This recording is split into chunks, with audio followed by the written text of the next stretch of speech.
Hi guys! Welcome back to my channel. For today's video, magluluto tayo ng ginataang pusit. Ito ang ating mga ingredients.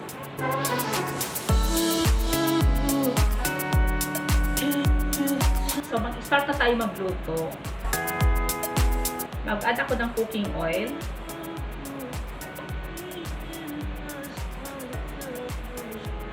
Isama ko na yung ating luya, sibuyas, and bawang.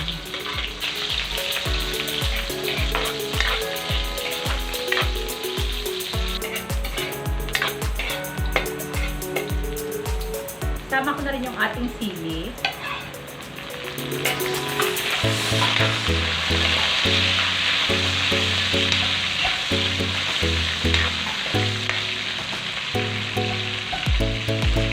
Isama ko na yung ating bagoong and magic sarap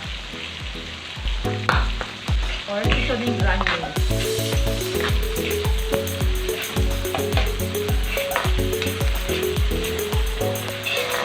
Isama ko na yung ating pusit.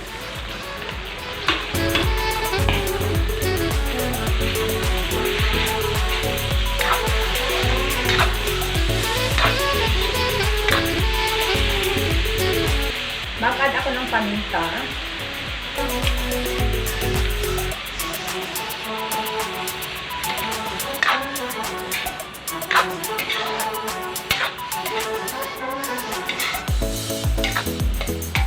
Bali, mabilis lang maluto ang pusit, guys.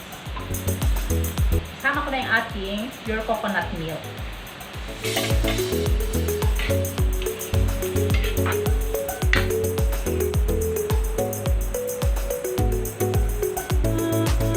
Mag-add ako ng konting salt.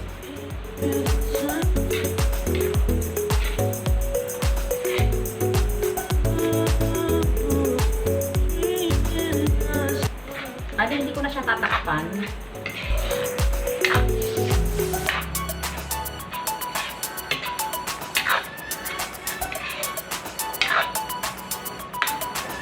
Tikman natin kung okay na yung lasa.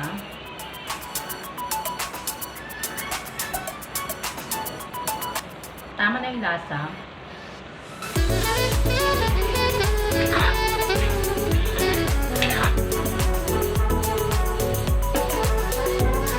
So ito na guys, ito na yung ating ginataang pusit or Pusit Bicol Express.